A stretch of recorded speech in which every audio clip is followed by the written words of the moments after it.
നമ്മൾ കഴിഞ്ഞ വെള്ളിയാഴ്ച പരിശുദ്ധമായ ബലികർമ്മത്തെക്കുറിച്ച്, ബലിപെരുന്നാളിന്റെ അന്നത്തെ ദിവസം ഒരു മനുഷ്യൻ ചെയ്യുന്ന പടച്ചവൻ ഇഷ്ടപ്പെട്ട ഏറ്റവും പ്രധാനപ്പെട്ട കർമ്മമായ ഉദ്ഹിയ്യത്തിനെ കുറിച്ചാണ്, അഥവാ ബലി അറുക്കലിനെ കുറിച്ചാണ് നമ്മൾ കഴിഞ്ഞ വെള്ളിയാഴ്ച സൂചിപ്പിച്ചത്. ഇന്ന് ദുൽഖഅദ് മാസത്തിന്റെ അവസാനത്തെ ദിവസമാണ്. നാളെ ദുൽഹജ്ജ് 1 ആരംഭിക്കുകയാണ്. പ്രവാചകൻ സല്ലല്ലാഹു അലൈഹി വസല്ലമ തങ്ങളുടെ ജീവിതകാലത്ത് തങ്ങൾക്ക് ലഭിച്ച ദിവസങ്ങളിൽ ഏറ്റവും ശ്രേഷ്ഠമായ ദിവസമായി കരുതിയിരുന്ന ദുൽഹജ്ജിന്റെ ആദ്യത്തെ 10 ദിവസങ്ങളിലേക്ക് നമ്മൾ പ്രവേശിക്കാൻ പോവുകയാണ്.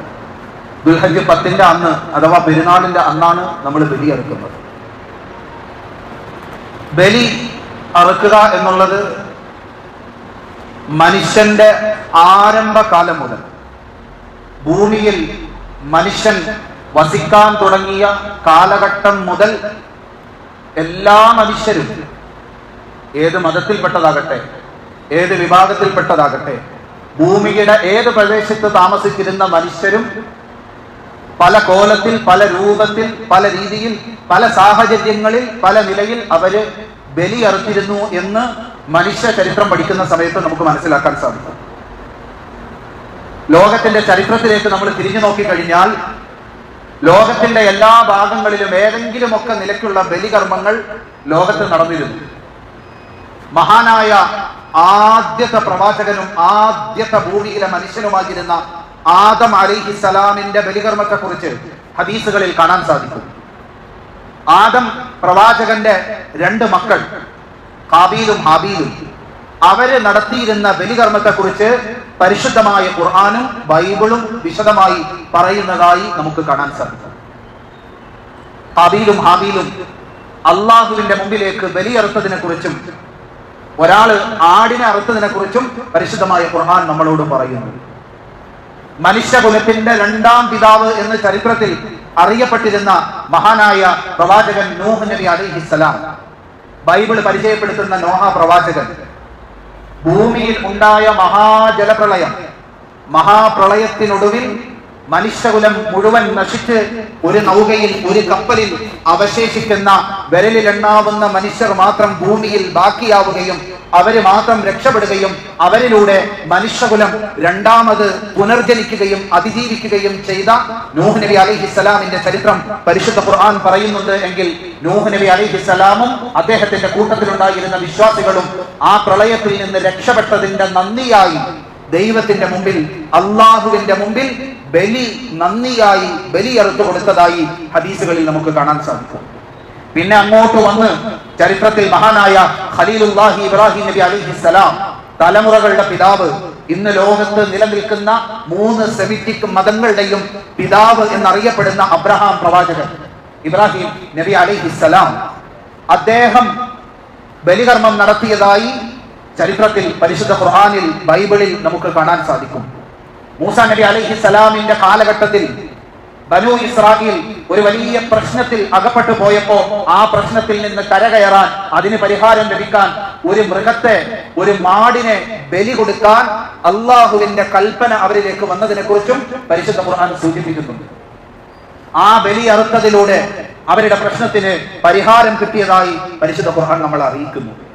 അതിനുശേഷം പിന്നീട് വന്ന മഹാന്മാരായ പ്രവാചകന്മാർ, കിങ് സോളമൻ എന്ന്, കിങ് ദാവീദ് എന്ന് ബൈബിൾ പരിചയപ്പെടുത്തുന്ന മഹാന്മാരായ ദാവൂദ് നബി അലൈഹിസ്സലാം, ലോകം മുഴുവൻ ഫലസ്തീൻ കേന്ദ്രമാക്കി അടക്കി ഭരിച്ചിരുന്ന മഹാനായ നബിയുല്ലാഹി സുലൈമാൻ നബി അലൈഹിസ്സലാം, അവര് 2 പേരും ചരിത്രത്തിൽ അറുത്തുകൊടുത്ത ബലികളും ആ ബലിമൃഗങ്ങളുടെ എണ്ണങ്ങളെ കുറിച്ചും ഇന്നും നമുക്ക് ചരിത്രങ്ങളിൽ വായിക്കാൻ സാധിക്കുന്ന രൂപത്തിൽ ലോകത്ത് മനുഷ്യരാശിയുടെ ചരിത്രം എന്ന് ആരംഭിച്ചോ അന്ന് മുതൽ ദൈവത്തിന്റെ മുമ്പിൽ അവര് ബലിയർപ്പിച്ചിരുന്നതായി, ദൈവപ്രീതിക്ക് വേണ്ടി, ദൈവം തങ്ങൾക്ക് നൽകിയ അനുഗ്രഹങ്ങൾക്ക് നന്ദി എന്നോണം അവർക്ക് ലഭിച്ച അനുഗ്രഹങ്ങളുടെ, സമ്പത്തുകളുടെ കൂട്ടത്തിൽ ഏറ്റവും പ്രധാനപ്പെട്ടതായിരുന്ന കന്നുകാലികളെ ബലിയർപ്പിക്കുകയും ആ ബലിയുടെ മാംസം നാട്ടിലെ സാധുക്കളായ ആളുകൾക്ക് വിതരണം ചെയ്തിരുന്നതായും നമുക്ക് മുഴുവൻ മനുഷ്യരുടെയും ചരിത്രത്തിൽ കാണാൻ സാധിക്കും. പരിശുദ്ധ ഖുർആൻ എന്ന് മാത്രമല്ല, ഖുർആൻ നമ്മളോട് പറഞ്ഞു, വലികുല്ലി ഉമ്മത്തിൻ ജഅൽനാ മൻസകൻ ലഹും. ലോകത്ത് ജീവിച്ചു പോയ മുഴുവൻ സമുദായങ്ങളിലും, ഭൂമിയുടെ ഏത് ഭാഗത്താകട്ടെ, ഏത് പ്രദേശത്താകട്ടെ, ഏത് കാലഘട്ടത്തിലാകട്ടെ, ഭൂമിയിൽ ജീവിച്ചിരുന്ന സകല വിഭാഗങ്ങളിലും സകല മനുഷ്യർക്കും അവരുടെ ബലികർമ്മം അത് നടത്താനുള്ള സമയവും ബലികർമ്മത്തിന്റെ രൂപവും അവർക്ക് നാം നിശ്ചയിച്ചു കൊടുത്തു. അള്ളാഹുവിനെ അവർ ഓർക്കാൻ. ഇപ്പൊ ഭൂമിയിൽ ഇതുവരെ കണ്ട, വന്ന, ജനിച്ച, മരിച്ചുപോയ മുഴുവൻ ജനവിഭാഗവും അള്ളാഹുവിനോടുള്ള പ്രീതി, അള്ളാഹുവിനോടുള്ള നന്ദി രേഖപ്പെടുത്താൻ, അള്ളാഹുവിന്റെ പ്രീതി ലഭിക്കുന്നതിന് വേണ്ടി അവരവരുടെ ജീവിതത്തിന്റെ ഭാഗമാക്കിയിരുന്ന ഏറ്റവും പ്രധാനപ്പെട്ട ഒരു ആരാധനാ കർമ്മമാണ് ബലികർമ്മം എന്നുള്ളത്. നമ്മൾ ഇന്ത്യയുടെ ചരിത്രം പഠിച്ചാൽ, ഇന്ത്യയിൽ മുൻകാലങ്ങളിൽ ജീവിച്ചിരുന്ന രാജാക്കന്മാരുടെ ചരിത്രം പഠിച്ചാൽ, അവര് പല ആവശ്യങ്ങൾക്കും വേണ്ടി ബലിയറുത്തിരുന്നതായി ചരിത്രത്തിൽ കാണാൻ സാധിക്കും.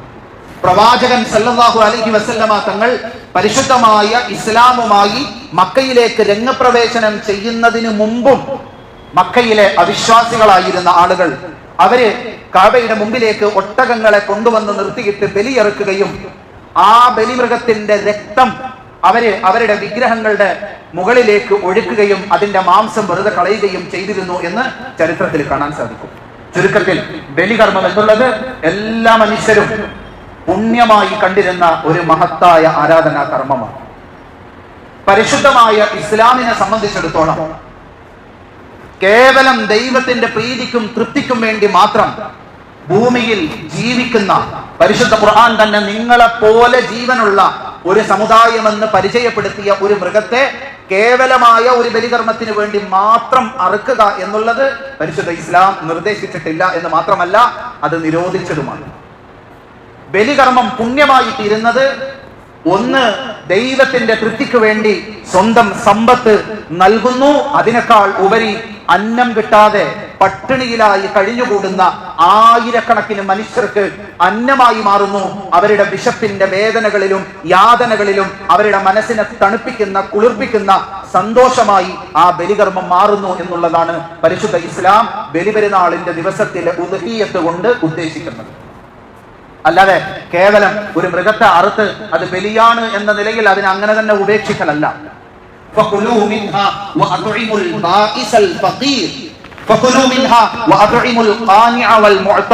ബലികർമ്മത്തെ കുറിച്ച് പറയുന്ന സ്ഥലത്ത് പരിശുദ്ധ ഖുർആൻ പറയുന്ന ഒരു വാചകം, നിങ്ങൾ ആ മൃഗത്തെ അറുക്കുക, അത് നിങ്ങൾ ഭക്ഷിക്കുക.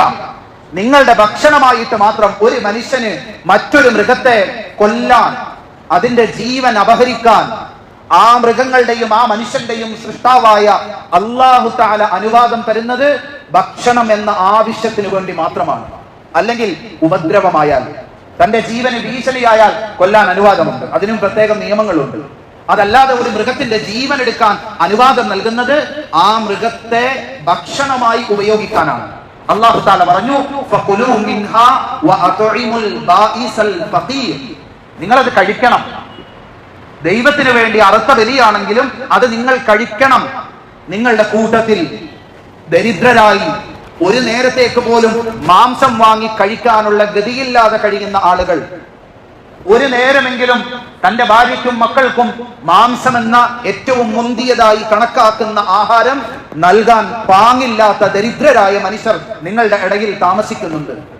അവർക്ക് നിങ്ങൾ ആ പെരുന്നാളിന്റെ ദിവസത്തിൽ കൊണ്ടുപോയി നൽകുന്ന ആ മാംസം, ആ ബലിമൃഗത്തിന്റെ മാംസം അവരുടെ മനസ്സിനെ സന്തോഷിപ്പിക്കാൻ കാരണമാകും. അതുകൊണ്ട് നിങ്ങൾ ബലിയറുക്കുക എന്ന് പറഞ്ഞാൽ ആ മൃഗത്തെ അറുത്ത് അതിന്റെ രക്തം ഏതെങ്കിലും വിഗ്രഹങ്ങളുടെ മുകളിൽ ഒഴുക്കലല്ല. അല്ലാഹു തആല പറഞ്ഞു, ലൻ യനാലല്ലാഹ ലുഹൂമുഹാ വലാ ദിമാഉഹാ. നിങ്ങൾ അറുക്കുന്ന ആ ബലിമൃഗത്തിന്റെ മാംസവും അതിന്റെ രക്തവും അല്ലാഹുവിലേക്ക് എത്തുകയില്ല. നിങ്ങൾ അറുക്കുന്ന ബലിമൃഗത്തിന്റെ രക്തവും മാംസവും അള്ളാഹുവിന് ആവശ്യവുമില്ല. നിങ്ങൾ അറുക്കുന്ന മൃഗത്തിന്റെ രക്തം നോക്കിയിട്ടും മാംസം നോക്കിയിട്ടുമല്ല ദൈവം നിങ്ങളോട് പ്രീതിപ്പെടുന്നത്. മറിച്ച് നിങ്ങൾ മറ്റുള്ളവർക്ക് അന്നം നൽകാൻ, മറ്റുള്ളവരെ ദൈവത്തിന്റെ തൃപ്തിക്ക് വേണ്ടി സഹായിക്കാൻ വേണ്ടി നിങ്ങൾ ആ ബലികർമ്മത്തിന് തയ്യാറാകാൻ കാണിച്ച ആ മനസ്സിലേക്കാണ് അല്ലാഹു തആല നോക്കുന്നത്. വലകി യനാലുഹു തഖ്വാ മിൻകും. നാളെ അള്ളാഹുവിന്റെ മുമ്പിൽ പരലോകത്ത് ചെന്ന് നിൽക്കുന്ന സമയത്ത് നിങ്ങളുടെ സമ്പത്തും നിങ്ങളുടെ സകലമാന സൗകര്യങ്ങളും ഉപകാരപ്പെടാത്ത കാലത്ത് ദൈവത്തിന്റെ മുമ്പിൽ നിങ്ങൾക്ക് ഈ ബലിമൃഗം ഒരു രക്ഷാ കവചമായി എത്തണമെന്ന നിങ്ങളുടെ മനസ്സിന്റെ ആഗ്രഹമാണ് അള്ളാഹു താല നോക്കുന്നത്. അതല്ലാതെ നിങ്ങളുടെ അറുക്കുന്ന ബലിമൃഗത്തിന്റെ രക്തവും മാംസവും അല്ല അള്ളാഹുവിലേക്ക് വരുന്നത് എന്ന് പരിശുദ്ധ ഖുർആൻ പരിചയപ്പെടുത്തുന്നു. ചുരുക്കത്തിൽ ബലി കർമ്മം എന്നുള്ളത് ലോകത്തെ എല്ലാ സമുദായവും ദൈവത്തിന് വേണ്ടി പല ആവശ്യങ്ങൾക്ക് പല രൂപത്തിൽ നൽകിയിരുന്ന ഒരു മഹാകർമ്മമാണ്. അതിന്റെ ഉദ്ദേശം ആഹാരത്തിന് വേണ്ടി മറ്റുള്ളവർക്ക് നൽകുന്നതിന് വേണ്ടി അന്നത്തെ ദിവസത്തിൽ മൃഗത്തെ ബലിയിറക്കുക എന്നുള്ളതാണ്. ഈ ദുൽഹജ്ജ് മാസത്തിന്റെ 10 ദിവസങ്ങളിൽ ഒരു മനുഷ്യൻ ചെയ്യുന്ന കർമ്മങ്ങളിൽ ഏറ്റവും ശ്രേഷ്ഠമായ കർമ്മമാക്കി അല്ലാഹു തആല നിശ്ചയിച്ചതും ഭൂമിയിൽ മനുഷ്യവാസം ആരംഭിച്ചത് മുതൽ സകല മനുഷ്യർക്കും അല്ലാഹു തആല നിശ്ചയിച്ചു കൊടുത്ത ഉദ്ഹിയ്യത്തിന്റെ ബലികർമ്മം എന്നുള്ള ആ മഹാകർമ്മമാണ്. നമ്മൾ പറഞ്ഞു ദുൽഹജ്ജ് മാസത്തിന്റെ പ്രത്യേകതകളെ കുറിച്ച് കഴിഞ്ഞ ആഴ്ചയിൽ. അല്ലാഹു തആല ഭൂമിയിൽ ശ്രേഷ്ഠമാക്കിയിരിക്കുന്ന ദിവസങ്ങളിൽ ഏറ്റവും ശ്രേഷ്ഠമായ 10 ദിവസം നാളെ മുതൽ ആരംഭിക്കാൻ പോകുന്നത് പരിശുദ്ധമായ റമദാനിന്റെ അവസാനത്തെ 10 ദിവസം. നമ്മളൊക്കെ ഏറ്റവും കൂടുതൽ ആരാധനകളിൽ സജീവമാകുന്ന റമദാനിന്റെ അവസാനത്തെ 10 ദിവസം. ആ 10 ദിവസത്തെ പകലിനേക്കാൾ ശ്രേഷ്ഠമാണ് നാളെ മുതൽ ആരംഭിക്കാൻ പോകുന്ന പെരുന്നാളിന്റെ അന്നത്തെ ദിവസം വരെയുള്ള 10 ദിവസത്തിന്റെ പകലുകൾ. റമദാനിന്റെ അവസാനത്തെ 10 പകലിനേക്കാൾ ശ്രേഷ്ഠമാണ് ദുൽഹജ്ജിന്റെ ആദ്യത്തെ 10 ദിവസത്തിന്റെ പകൽ എന്ന് പറയുമ്പോൾ ആ ദിവസങ്ങളുടെ മഹത്വം എന്താണ് എന്ന് നമ്മൾ ആലോചിക്കണം. രാത്രി റമദാനിന്റെ അവസാനത്തെ 10 രാത്രികൾക്ക് തന്നെയാണ് ശ്രേഷ്ഠത. അത് കഴിഞ്ഞിട്ടേ ഉള്ളൂ ദുൽഹജ്ജിന്റെ ആദ്യത്തെ 10 രാത്രിയുടെ സ്ഥാനം. ഏറ്റവും ശ്രേഷ്ഠമായ 10 പകലുകളെ അല്ലാഹു തആല ഭൂമിയിൽ നിശ്ചയിച്ചിരിക്കുന്നത് നാളെ മുതൽ ആരംഭിക്കാൻ പോകുന്ന ദുൽഹജ്ജിന്റെ ആദ്യത്തെ 10 പകലുകളെയാണ്. ഈ ആദ്യത്തെ 10 പകലുകൾ ഒരു മനുഷ്യൻ അള്ളാഹുവിന് വേണ്ടി ഏതെല്ലാം നല്ല കർമ്മങ്ങൾ ചെയ്യാൻ സാധിക്കുമോ ആ കർമ്മങ്ങൾ കൊണ്ട് സജീവമാക്കേണ്ട 10 പകലുകളാണ്. സഹാബാക്കൾ പറയുമായിരുന്നു, അള്ളാഹുവിന്റെ റസൂൽ ഞങ്ങളോട് പല പ്രാവശ്യം പറഞ്ഞിട്ടുണ്ട്. നബിതങ്ങൾ പറഞ്ഞു, ഒരു മനുഷ്യൻ ഭൂമിയിൽ അള്ളാഹുവിന് വേണ്ടി എന്തെങ്കിലും സൽക്കർമ്മങ്ങൾ ചെയ്യുന്നുണ്ടെങ്കിൽ ആ സൽക്കർമ്മങ്ങൾ ചെയ്യുന്നതിൽ അള്ളാഹുവിന് ഏറ്റവും ഇഷ്ടപ്പെട്ട സൽക്കർമ്മം ദുൽഹജ്ജിന്റെ ആദ്യത്തെ 10 ദിവസത്തെ പകലുകളിൽ ചെയ്യുന്ന സൽക്കർമ്മങ്ങളാണ്. ഈ ദുൽഹജ്ജ് 10ന്റെ ദിവസം ചരിത്രത്തിൽ വലിയ പ്രാധാന്യമുള്ള ദിവസങ്ങളാണ്. ബലികർമ്മം സകല സമുദായത്തിനും പുണ്യകർമ്മമായി അല്ലാഹു തആല നിശ്ചയിച്ചതുപോലെ തന്നെ നമ്മൾ ബലിയറുത്ത് അവസാനിക്കുന്ന ദുൽഹജ്ജിന്റെ ആദ്യത്തെ 10 ദിവസം മുൻകാലത്ത് ജീവിച്ചിരുന്ന പല സമുദായങ്ങൾക്കും പുണ്യമായിരുന്നു. അവരുടെ ജീവിതത്തിൽ അള്ളാഹുവിന്റെ അത്ഭുതകരമായ ഇടപെടലുകൾ നടന്ന ദിവസമായിരുന്നു ഈ ദുൽഹജ്ജിന്റെ ആദ്യത്തെ 10 ദിവസങ്ങൾ. മഹാനായ പ്രവാചകൻ മൂസാ നബി അലൈഹിസ്സലാം, മൂസാ നബി അലൈഹിസ്സലാമിനെ കുറിച്ച് പരിശുദ്ധ ഖുർആൻ അദ്ദേഹത്തിന്റെ നിയോഗ ലക്ഷ്യത്തെ കുറിച്ച് പറയുന്നു.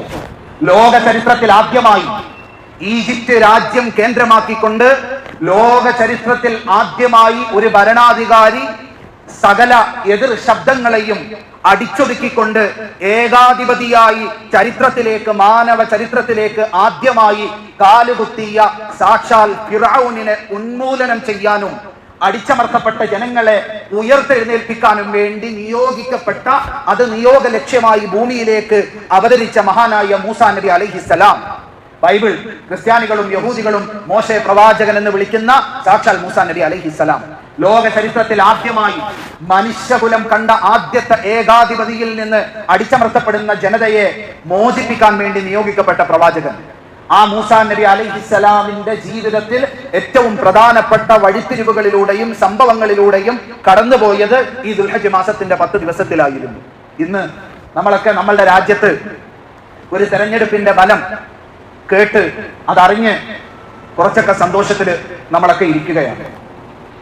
മഹാനായ മൂസാ നബി അലൈഹിസ്സലാം ലോകത്തെ ആദ്യത്തെ ഏകാധിപതിയെ ആ കസേരയിൽ നിന്ന് വലിച്ച് താഴെയിട്ട് ആ നാട്ടിൽ അടിച്ചമർത്തപ്പെട്ട അപരിഷ്കൃതരായ താഴ്ന്ന ജാതിക്കാരായ മനുഷ്യരെ നിവർന്നു നിൽക്കാൻ പഠിപ്പിച്ച അതിപ്രധാനപ്പെട്ട മാസങ്ങളിൽ ഒന്നായ ഈ ദുൽഖഅദയുടെയും ദുൽഹജ്ജ് മാസത്തിലും അതിന്റെ പ്രാധാന്യത്തെക്കുറിച്ച് നമ്മൾ പറയുമ്പോൾ നമ്മളുടെ രാജ്യവും അങ്ങനത്തെ ഒരു തെരഞ്ഞെടുപ്പിനെ അഭിമുഖീകരിച്ച് നിൽക്കുന്ന സമയമാണ്. കഴിഞ്ഞ കുറെ നാളുകളായി ഇസ്ബാർ 400 പാർ എന്ന മുദ്രാവാക്യത്തിന്റെ അകമ്പടിയോടുകൂടി ഒരു സെക്യുലർ രാജ്യത്തിന്റെ പ്രധാനമന്ത്രി ഒരിക്കലും പറയാൻ പാടില്ലാത്ത പരസ്യമായ മുസ്ലിം വിരുദ്ധത രാജസ്ഥാനിലും ഉത്തരേന്ത്യയിലെ മറ്റ് സംസ്ഥാനങ്ങളിലുമൊക്കെ പരസ്യമായി പ്രസംഗിച്ചുകൊണ്ട് ഈ കൊല്ലം 400 സീറ്റ് പിടിച്ച് ഈ ജനാധിപത്യ രാജ്യത്തെ സകല എതിർ ശബ്ദങ്ങളെയും സകല പ്രതിപക്ഷങ്ങളെയും പടിയടച്ച് പിണ്ടം വെക്കുമെന്ന് പ്രഖ്യാപിച്ചുകൊണ്ട് തെരഞ്ഞെടുപ്പിനെ നേരിട്ട ഒരു വിഭാഗത്തിന് ഇന്ത്യയിലെ ഈ രാജ്യത്തിന്റെ പാരമ്പര്യം അറിയുന്ന മനുഷ്യർ പരാജയപ്പെടുത്തി പിറകോട്ടടിച്ച ഒരു നാളിലൂടെയാണ് നമ്മൾ കഴിഞ്ഞു പോയിക്കൊണ്ടിരിക്കുന്നത്. നമ്മൾ ആലോചിക്കണം, ഇലക്ഷന് തൊട്ടു മുമ്പ് കേന്ദ്ര ഏജൻസികൾ അഴിച്ചുവിട്ട വേട്ടമൃഗങ്ങളെ പോലെ പ്രതിപക്ഷത്തിന്റെ ഓരോ അക്കൗണ്ടുകളും ക്രൂഷ്യലായ സമയത്ത് പൂട്ടിക്കുകയും നേതാക്കന്മാരെ അറസ്റ്റ് ചെയ്യുകയും ഇനി ഈ രാജ്യത്ത് ഒരു പ്രതിപക്ഷത്തിന് സ്ഥാനമില്ല, ഇനി ഈ രാജ്യത്ത് തങ്ങൾക്കെതിരെ ആരും സംസാരിക്കുകയില്ല, ഈ നാട്ടിലെ വൈവിധ്യങ്ങളിൽ ജീവിക്കുന്ന 140 കോടി മനുഷ്യരും ഏതെങ്കിലും ഒരു വിഭാഗം പറയുന്നതനുസരിച്ച് അവരുടെ കാൽച്ചുവട്ടിലെ അടിമകളായി മാറുമെന്ന് വ്യാമോഹിച്ചുകൊണ്ട് തെരഞ്ഞെടുപ്പിന് ഇറങ്ങിയവരെ ഈ രാജ്യത്തിന്റെ മഹാജനത അമേഠിയിലും റായ്ബറേലിയിലും ഇന്ത്യയിലെ പ്രധാനപ്പെട്ട പല സ്ഥലങ്ങളിലും പാഠം പഠിപ്പിച്ച ഒരു മുഹൂർത്തത്തിലാണ് നാം ഓരോരുത്തരും നിലകൊള്ളുന്നത്. കഴിഞ്ഞ കുറെ കാലമായി, കഴിഞ്ഞ 6-7 മാസമായി ബോളിവുഡിനെ മൊത്തത്തിൽ വിലക്കെടുത്ത് ഏകദേശം 1 ഡസനോളം ഇലക്ഷന് മുമ്പ് ഇറങ്ങിയ 1 ഡസനോളം കേരള സ്റ്റോറി അടക്കമുള്ള പ്രൊപ്പഗണ്ട സിനിമകളെ ഉത്തരേന്ത്യയിലെ ജനത പുറങ്കാലുകൊണ്ട് തട്ടിയെറിഞ്ഞ കാഴ്ച ഉത്തരേന്ത്യയിലെ പല മണ്ഡലങ്ങളിലും കണ്ട് ആശ്വസിച്ച് ഈ രാജ്യത്തിന്റെ ജനാധിപത്യവും ഈ രാജ്യത്തിന്റെ പാരമ്പര്യവും ഈ രാജ്യത്തിന്റെ മനുഷ്യത്വവും അവസാനിച്ചിട്ടില്ല, അത് വീണ്ടും ഉയർത്തെഴുന്നേൽക്കുമെന്ന ഒരു പ്രതീക്ഷ നൽകിയ നാളുകളിലൂടെയാണ് നാം ഓരോരുത്തരും കഴിഞ്ഞു പോയിക്കൊണ്ടിരിക്കുന്നത്. ഇങ്ങനത്തെ ഒരു കാലഘട്ടത്തിൽ നമ്മൾ ആലോചിച്ച് നോക്കണം, ആയിരക്കണക്കിന് മനുഷ്യരെ വർഗീയത മതഭ്രാന്ത് തലയിലേക്ക് കുത്തിവെച്ച് തമ്മിലടിപ്പിച്ച് ആയിരക്കണക്കിന് മനുഷ്യരുടെ ജീവിതത്തിന്റെ സന്തോഷങ്ങൾ കെടുത്തിക്കളഞ്ഞ് ഇരുട്ടിലേക്ക് തെള്ളിവിട്ട മുസഫർ നഗറിൽ അടക്കം ഈ രാജ്യത്തിന്റെ ഏറ്റവും വലിയ അഭിമാന സ്തംഭമായി ബ്രിട്ടീഷുകാരൻ ആവുന്ന തന്ത്രങ്ങൾ പലതും മെനഞ്ഞിട്ടും തകർക്കാൻ സാധിക്കാതിരുന്ന ബാബരി മസ്ജിദിന്റെ കല്ലുകൾ തകർത്തെറിഞ്ഞ് അവിടെ ക്ഷേത്രം പണിഞ്ഞ് അത് ഇലക്ഷന് വോട്ടായി മാറുമെന്ന് പ്രതീക്ഷിച്ചിരുന്നവരെ ആ സ്ഥലത്ത് പരാജയപ്പെടുത്തിയ ഇന്ത്യയുടെ പാരമ്പര്യത്തെ കുറിച്ച് കൃത്യമായി ബോധ്യമുള്ള ഒരു ജനത നമുക്ക് പ്രതീക്ഷയുടെ കിരണങ്ങൾ തെളിയിച്ചു തരുന്ന ഒരു മുഹൂർത്തത്തിലൂടെയാണ് നമ്മൾ കഴിഞ്ഞു പോയിക്കൊണ്ടിരിക്കുന്നത്. ഈ രാജ്യത്തിന്റെ ഏറ്റവും വലിയ പ്രത്യേകത, ഈ രാജ്യത്തെ കോടിക്കണക്കിന് വരുന്ന മനുഷ്യർ അവര് വൈവിധ്യങ്ങളിൽ വ്യത്യസ്തതകളിൽ ജീവിക്കുന്നവരാണ്. ഭാഷയിൽ, ഭക്ഷണത്തിൽ, വസ്ത്രത്തിൽ, ആചാരങ്ങളിൽ, ഇടപാടുകളിൽ, നിറത്തിൽ, സംസാരത്തിൽ എല്ലാത്തിലും വ്യത്യസ്തതയിൽ ജീവിക്കുന്ന 140 കോടിയോളം വരുന്ന മനുഷ്യരെ മുഴുവൻ ഏതെങ്കിലും ഒരു ചെറിയ സംഘം അവരെ മുഴുവൻ ഞങ്ങളുടെ ചൊൽപ്പടിക്ക് നിർത്തും. ഞങ്ങൾ പറയുന്നത് പോലെ നാളെ മുതൽ തിന്നാൽ മതി, കുടിച്ചാൽ മതി, ഉടുത്താൽ മതി, സംസാരിച്ചാൽ മതി, ജീവിച്ചാൽ മതി എന്ന അജണ്ടയുമായി മതവർഗീയത കുത്തിവെച്ച് മനുഷ്യരുടെ മുമ്പിലേക്ക് ഇറങ്ങുന്ന സമയത്ത് പുറങ്കാലുകൊണ്ട് ചവിട്ടിയെറിഞ്ഞ് ഈ രാജ്യത്തിന്റെ അസ്തിത്വം, ഈ രാജ്യത്തിന്റെ പാരമ്പര്യം ഇതല്ല എന്ന് വിവരമില്ലാത്തവരെന്ന് പ്രബുദ്ധരായ മലയാളികൾ എഴുതി തള്ളിയ ഉത്തരേന്ത്യയിലെ ജനങ്ങൾ നമ്മളുടെ മുമ്പിൽ കാണിച്ചു തന്ന പ്രതീക്ഷയുടെ കിരണങ്ങൾ നമ്മളുടെ മുമ്പിൽ കത്തിച്ച ദിവസങ്ങളിലൂടെയാണ് നമ്മൾ കടന്നു പോകുന്നത്. ഇതേ പണി ഈജിപ്തിൽ ലോക ചരിത്രത്തിലെ ആദ്യത്തെ ഏകാധിപതിയായി കടന്നുവന്ന് ഇന്നു മുതൽ ഞാൻ പറയുന്നത് പോലെ എന്റെ ചൊൽപ്പടിക്കൊത്ത്, എന്റെ കൽപ്പനയനുസരിച്ച് മാത്രം നിങ്ങൾ ജീവിക്കണം എന്ന് പറഞ്ഞ് ആ രാജ്യത്തെ തങ്ങൾക്കെതിരെ നിൽക്കുന്ന സകലരെയും ജയിലിലടച്ച് ഇല്ലാതാക്കി ക്രൂരമായി ശിക്ഷിച്ച സാക്ഷാൽ ഫിറഔനിനെ അധികാരത്തിന്റെ കസേരയിൽ നിന്ന് ഈജിപ്തിന്റെ നൈൽ നദിയെ സാക്ഷിയാക്കി മുക്കിക്കൊന്ന് ആ കസേരയിലേക്ക് കയറിയിരുന്ന് അവിടുത്തെ ന്യൂനപക്ഷങ്ങളുടെ സകല അവകാശങ്ങളെയും തിരിച്ചു കൊടുത്ത് ജനാധിപത്യത്തിന്റെ ഏറ്റവും പൂർണ്ണമായ അർത്ഥം ന്യൂനപക്ഷവും ഭൂരിപക്ഷവും ന്യൂനപക്ഷമായ മനുഷ്യനും ഒരേ അവകാശത്തോടുകൂടി, ഒരേ സ്വാതന്ത്ര്യത്തോടുകൂടി, ഒരേ സുരക്ഷയോടുകൂടി ജീവിക്കുന്നതാണ് ദൈവത്തിന്റെ കൽപ്പന എന്ന് പഠിപ്പിച്ച മൂസാ നബി അലൈഹിസ്സലാമിന് തൗറാത്ത് നൽകാൻ, വേദഗ്രന്ഥം നൽകാൻ വേണ്ടി അല്ലാഹു തആല തെരഞ്ഞെടുത്ത 10 ദിവസമാണ് ദുൽഹജ്ജ് മാസത്തിന്റെ ഈ 10 ദിവസം. പരിശുദ്ധ ഖുർആൻ പറയുന്നുണ്ട്, മൂസാ നബി അലൈഹിസ്സലാമിനോട് 30 ദിവസം നോമ്പ് പിടിക്കാൻ, അതിനുശേഷമുള്ള 10 ദിവസത്തിൽ മൂസാ നബി അലൈഹിസ്സലാമിന് തൗറാത്ത് നൽകാൻ വേണ്ടി അല്ലാഹു തആല തെരഞ്ഞെടുത്തു എന്ന് പറയുന്ന ഈ 10 ദിവസത്തിലൂടെയാണ് നമ്മൾ കടന്നു പോകുന്നത്. കഴിഞ്ഞ പ്രാവശ്യം പാർലമെന്റിൽ ലഭിച്ച മൃഗീയ ഭൂരിപക്ഷത്തിന്റെ പിൻബലത്തോടുകൂടി ഈ രാജ്യത്തെ ജനങ്ങളുടെ വ്യത്യസ്തതയെ, അവരുടെ ജീവിതത്തിന്റെയും മതത്തിന്റെയും വ്യത്യസ്തതകളെ മുഴുവൻ ചൂടപ്പം ചുട്ടെടുക്കുന്നത് പോലെ ഓർഡിനൻസ് കൊണ്ടും ബില്ലുകൾ പാസാക്കിയും ഇല്ലാതാക്കി അതിനെ മുഴുവൻ ഒന്നാക്കി കളയാം എന്ന് ആഗ്രഹിച്ചിരുന്നവരുടെ അവരുടെ ജീവിതത്തിലെ ഏറ്റവും വലിയ അടി എന്നോണം ഈ തെരഞ്ഞെടുപ്പിന്റെ ഫലം നമ്മളുടെ മുമ്പിൽ നിൽക്കുന്ന സമയത്ത് അല്ലാഹു തആല ദുൽഹജ്ജ് മാസത്തിന്റെ 10 ദിവസത്തോടുകൂടി നമ്മളെ ചരിത്രം ഓർമ്മിപ്പിക്കുകയാണ്. ഈ ഭൂമി 10 ദിവസത്തെ കൃത്യമായി ഗൗനിച്ചുകൊണ്ട് നമ്മൾ ആരാധനകളിൽ മുഴുകുക എന്നുള്ളതാണ്. 10ാം ദിവസം അള്ളാഹുവിന് ബലിയർപ്പിക്കുന്നതിലൂടെ മനുഷ്യൻ അള്ളാഹുവിനോടുള്ള നന്ദി രേഖപ്പെടുത്തുന്നതാണ്. അതുകൊണ്ടാണ് പ്രവാചകൻ സല്ലല്ലാഹു അലൈഹി വസല്ലമ തങ്ങൾ മുസ്ലിമായ സകല മനുഷ്യരോടും ബലിമൃഗത്തെ ദൈവത്തോടുള്ള നന്ദിയായി തങ്ങളുടെ ജീവിതത്തിൽ ലഭിച്ച അനുഗ്രഹങ്ങൾക്ക് നന്ദി രേഖപ്പെടുത്താൻ ബലി അറുത്തു കൊടുക്കാൻ കൽപ്പിച്ചത്. ഒരു മൃഗത്തെ അറുത്തു കൊടുക്കാൻ സാധിക്കാത്തവർ ഒരു മൃഗത്തിൽ 7 ആളുകളെങ്കിലും പങ്കായി അറുത്തുകൊള്ളണമെന്ന് നമ്മളോട് കൽപ്പിച്ചു. പക്ഷെ ഇന്ന് നമുക്കതിന് സമയമില്ല. നമ്മൾ അതിന്റെ മഹത്വം മനസ്സിലാക്കിയില്ല. ആരെങ്കിലും ഒക്കെ അറുക്കും, നമുക്ക് ഇറച്ചി കിട്ടും എന്ന ധാരണയിൽ കഴിഞ്ഞുകൂടുകയാണ് എങ്കിൽ നമ്മളുടെ ജീവിതത്തിൽ ലഭിച്ച സകല അനുഗ്രഹങ്ങളും അങ്ങനെ തന്നെ മരണം വരെ നിലനിർത്തുന്നതിന് വേണ്ടി അല്ലാഹു തആല നമ്മളോട് പറഞ്ഞു തന്ന ഏറ്റവും പുണ്യമായ കർമ്മമാണ്.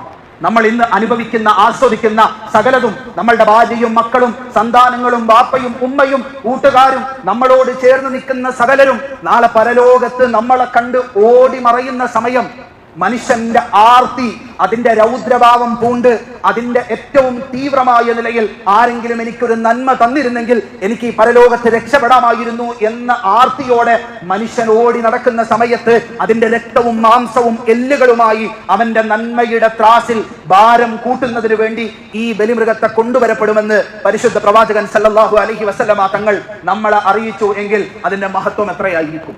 ഇന്ന് നമുക്ക് എല്ലാത്തിനും കാശുണ്ട്. ശരീരത്തിൽ ഒരു ചെറിയ പരുവന്നാൽ ഉള്ളതിൽ ഏറ്റവും മുന്തിയ ആശുപത്രി നോക്കി അവിടെ പോയി അത് ചികിത്സിച്ച് ഒരു മടിയുമില്ലാതെ ലക്ഷങ്ങളുടെ ഒടുക്കത്തെ ബില്ല് അടച്ചിട്ടും ഈ പ്രാവശ്യം ഉദ്ഹിയയ്ക്ക് അല്പം ടൈറ്റാണ് എന്ന് പറയുന്ന എത്ര ആളുകൾ നമ്മളുടെ ഇടയിലുണ്ട്. പെരുന്നാളിന്റെ അന്നത്തെ ദിവസം കേരളത്തിന്റെ ഉള്ളിലും വെളിയിലുമുള്ള ടൂറിസ്റ്റ് ഡെസ്റ്റിനേഷനുകൾ നോക്കി അതിന് പ്രൈവറ്റ് പൂളുള്ള ദിവസത്തിന് 10,000 മുതൽ 30,000 വരെ വാടകയുള്ള റിസോർട്ടുകൾ നോക്കി 3-4 ദിവസത്തേക്ക് പെരുന്നാളിന് ശേഷം ഇന്ന് ആപ്പിലൂടെ ബുക്ക് ചെയ്തിട്ട് ഈ കൊല്ലം അല്പം ടൈറ്റാണ്, അടുത്ത കൊല്ലം നോക്കാമെന്ന് പറയുന്ന പല മാന്യന്മാരും നമ്മളുടെ ഇടയിൽ ജീവിക്കുന്നുണ്ടെങ്കിൽ അള്ളാഹുവിന്റെ റസൂൽ സല്ലല്ലാഹു അലൈഹി വസല്ലമ തങ്ങൾ പറഞ്ഞു, അങ്ങനത്തെ മാന്യന്മാർ വലാ യഖറബന്ന മുസല്ലാന, പെരുന്നാളിന്റെ അന്ന് പള്ളിയുടെ അടുത്ത് നിസ്കരിക്കാൻ പോലും വന്നു പോകരുത്. ജീവിതത്തിൽ ഇത്രയും ആസ്വദിച്ചിട്ട് അതല്ലാത്ത സകലതിനും കാശ് ചെലവഴിച്ചിട്ട് അള്ളാഹുവിന് വേണ്ടി കൊല്ലത്തിൽ ഒരു ഉദ്ഹിയ അറുക്കാൻ നിനക്ക് മനസ്സ് വരുന്നില്ലെങ്കിൽ പിന്നെ നീ പള്ളിയിൽ വരണ്ട എന്ന ഗൗരവത്തിന്റെ വാക്ക് അള്ളാഹുവിന്റെ റസൂൽ സല്ലല്ലാഹു അലൈഹി വസല്ലമ തങ്ങൾ പറഞ്ഞു. നമ്മൾ ആലോചിക്കണം, പ്രവാചകന്റെ ജീവിതം, സഹാബാക്കളുടെ ജീവിതം. പ്രവാചകൻ സല്ലല്ലാഹു അലൈഹി വസല്ലമ തങ്ങളുടെ ഭാര്യ ആയിഷ റളിയല്ലാഹു തആല അൻഹ സാക്ഷ്യപ്പെടുത്തുന്നു, 2 മാസത്തോളം കാലം ഞങ്ങളുടെ വീട്ടിലെ അടുപ്പിൽ തീ കത്തുന്നത് കാണാൻ ഞങ്ങൾ കൊതിച്ചിട്ടുണ്ട്. അത്ര പട്ടിണി കിടന്ന പ്രവാചകൻ തറയിൽ നിന്ന് പറക്കിയെടുത്ത് കഴിക്കുന്ന കാരക്കയും പച്ചവെള്ളവും കുടിച്ച് മാസങ്ങളോളം ഞങ്ങളുടെ ജീവൻ നിലനിർത്തേണ്ട കൊടിയ ദാരിദ്ര്യം മുഹമ്മദ് റസൂലുള്ളാഹി സല്ലല്ലാഹു അലൈഹി വസല്ലമ തങ്ങളുടെ കുടുംബത്തിന് വന്നിട്ടുണ്ട് എന്ന് ആ വീട്ടിലെ കുടുംബക്കാരി സാക്ഷ്യപ്പെടുത്തുന്ന സന്ദർഭം. ജീവിതത്തിൽ വിശന്നൊട്ടിയ വയറുമായി വിശന്നിട്ട് കിടക്കാൻ വയ്യാതെ നട്ടുച്ച വെയിൽ സമയത്ത് വെളിയിലേക്ക് ഇറങ്ങി വിശന്ന് വലഞ്ഞു നിൽക്കുന്ന പ്രവാചകനെ ഒരു സഹാബി വന്നിട്ട് തന്റെ വീട്ടിലേക്ക് അതിഥിയായി കഴിക്കാൻ വിളിച്ചുകൊണ്ട് പോയപ്പോ ആ വീട്ടുകാരനോട് ഇതിൽ നിന്ന് ഒരു കഷണം റൊട്ടി ദിവസങ്ങളായി പട്ടിണി കിടക്കുന്ന എന്റെ മകൾക്ക് കൊടുക്കാൻ ഞാൻ എടുത്തുകൊള്ളട്ടെ എന്ന് ചോദിക്കേണ്ട വന്ന ദരിദ്രനായ പിതാവ് മുഹമ്മദ് റസൂലുള്ളാഹി സ്വല്ലല്ലാഹു അലൈഹി വസല്ലമ തങ്ങളെ കുറിച്ച് അബ്ദുല്ലാഹി ഇബ്നു ഉമർ റളിയല്ലാഹു തആല അൻഹു പറയുന്നു, ഈ ദാരിദ്ര്യവും കഷ്ടപ്പാടിന്റെ ഇടയിലും മദീനയിൽ താമസിച്ച 10 കൊല്ലവും അള്ളാഹുവിന്റെ റസൂൽ ബലിയറുക്കാത്ത ഒരു വർഷം പോലും ഇല്ലായിരുന്നു എന്ന് പറയുമ്പോ ജീവിതത്തിന്റെ ഏതോ ഒരു പെരുന്നാളിന് ഒരു ബലിയറുത്തു എന്നതിന്റെ പേരിൽ ബാക്കി എല്ലാ വർഷവും ബലികർമ്മങ്ങളിൽ നിന്ന് ഒഴിഞ്ഞു നിൽക്കുന്ന നമ്മളുടെ അവസ്ഥ എന്തായിരിക്കും? മഹാനായ അലി ഇബ്നു അബീ താലിബ് റളിയല്ലാഹു തആല അൻഹും ഫാത്തിമ റളിയല്ലാഹു അൻഹയും ജീവിതത്തിൽ അവരനുഭവിച്ച ദാരിദ്ര്യം നമ്മളൊക്കെ ചരിത്രത്തിൽ കേട്ടിട്ടുണ്ട്. പട്ടിണി കിടന്നിട്ട് സ്വന്തം മക്കൾക്ക് മുലപ്പാല് കൊടുക്കാനില്ലാതെ മുലപ്പാല് വറ്റിപ്പോകുന്ന ദാരിദ്ര്യത്തിലും പട്ടിണിയിലും കഴിഞ്ഞുകൂടി.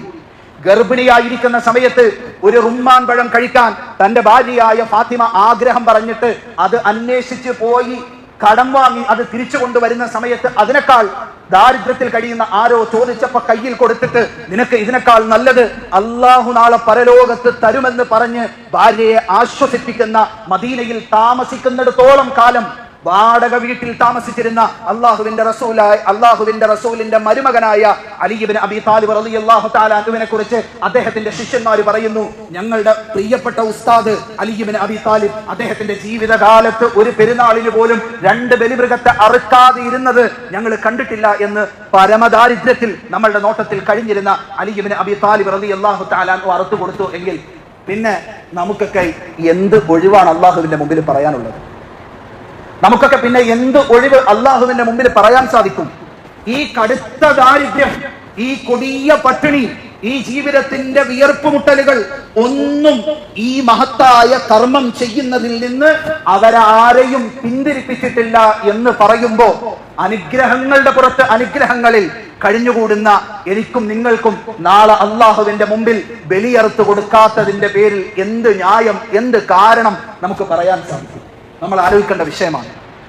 അത്ര ഗൗരവത്തിൽ പ്രവാചകൻ സല്ലല്ലാഹു അലൈഹി വസല്ലമ തങ്ങൾ ഉണർത്തി എന്ന് മാത്രമല്ല, ഈ ദാരിദ്ര്യത്തിന്റെ ഇടയിൽ ജീവിച്ചു കാണിച്ചു എന്ന് മാത്രമല്ല, തങ്ങൾ ജീവിതത്തിൽ ഹജ്ജ് ചെയ്ത വർഷം, മരിക്കുന്നതിന് തൊട്ടു മുമ്പുള്ള വർഷം അള്ളാഹുവിന്റെ റസൂൽ 100 ബലിമൃഗത്തെ അറുത്തു കൊടുത്തു എന്ന് ഹദീസിൽ കാണാം. 100 ബലിമൃഗത്തെ അള്ളാഹുവിന്റെ റസൂൽ സല്ലല്ലാഹു അലൈഹി വസല്ലമ തങ്ങൾ അറുത്തു കൊടുത്തു എന്ന് ഹദീസുകളിൽ കാണാൻ സാധിക്കും. ഇവരൊക്കെ ഇത്ര ഗൗരവത്തോടുകൂടി മഹത്തായ കർമ്മമായി ഈ ബലിമൃഗത്തെ കണ്ടിരുന്നു എങ്കിൽ നമ്മൾ എത്ര ഗൗരവത്തിൽ കാണണം? ഏതെങ്കിലും നാട്ടിൽ നിന്നുകൊണ്ട് ഏതെങ്കിലും സ്ഥലത്ത് ഷെയറില് വില കുറവുണ്ടെങ്കിൽ അങ്ങോട്ട് ഷെയർ അയച്ചു കൊടുത്തിട്ട് അതുമായിട്ട് ഒരു ബന്ധവുമില്ലാതെ നിൽക്കലല്ല ബലികർമ്മം. ബലികർമ്മത്തിന്റെ ഏറ്റവും പൂർണ്ണമായ രൂപം മൃഗത്തെ വാങ്ങി കുറച്ച് ദിവസമെങ്കിലും അതിനെ പരിപാലിച്ച്, അതിനെ കുളിപ്പിച്ച് വൃത്തിയാക്കി ഭക്ഷണം കൊടുത്ത് അതിനെ വളർത്തിയിട്ട് കൊണ്ടുപോയി അറുക്കണമെന്നാണ് അല്ലാഹു തആല നമ്മളോട് കൽപ്പിക്കുന്നത്. അള്ളിമു ലഹായാകും ഫഇന്നഹാ അലസ്സിറാത്തി മതായാകും. പ്രവാചകൻ പറഞ്ഞു, നിങ്ങളുടെ ബലിമൃഗത്തെ നിങ്ങൾ ആദരിക്കണം. അല്ലാഹു തആല ഖുർആനിൽ പറഞ്ഞു, വൽ ബുദ്ന ജഅൽനാഹാ ലക്കും മിൻ ശആഇരില്ലാഹ്. അല്ലാഹു തആല ബലിമൃഗത്തെ അല്ലാഹുവിന്റെ ചിഹ്നങ്ങളിൽ പെടുത്തിയിരിക്കുന്നു. എന്താ അല്ലാഹുവിന്റെ ചിഹ്നം? ഭൂമിയിൽ അള്ളാഹുവിലേക്ക് സൂചിപ്പിക്കുന്ന പള്ളികൾ, പരിശുദ്ധമായ കഅബ, മുഹമ്മദ് റസൂലുള്ളാഹി സ്വല്ലല്ലാഹു അലൈഹി വസല്ലം തുടങ്ങി അള്ളാഹുവിനെ സൂചിപ്പിക്കുന്ന അള്ളാഹുവിന്റെ ചിഹ്നങ്ങളിൽ നമ്മൾ ഈ അറുക്കുന്ന ആടിനെയും മാടിനെയും പോത്തിനെയും കാളയെയും പശുവിനെയും എരുമയും ഒക്കെ അല്ലാഹു തആല പെടുത്തി എന്ന് നമ്മളോട് പറഞ്ഞിട്ട് പറഞ്ഞു, വമയ്യുഅള്ളിം ശആഇറല്ലാഹ്. നിങ്ങളുടെ കൂട്ടത്തിൽ ആർക്കെങ്കിലും അള്ളാഹുവിന്റെ ചിഹ്നമായി നിങ്ങളുടെ മുമ്പിൽ അവതരിപ്പിച്ച ബലിമൃഗത്തെ ആദരിക്കാൻ, മനസ്സുകൊണ്ട് ആദരിക്കാൻ നിങ്ങൾക്ക് സാധിക്കുന്നെങ്കിൽ അത് നിങ്ങളുടെ ഹൃദയത്തിന്റെ തഖ്വയായി അല്ലാഹു തആല കണക്കാക്കും.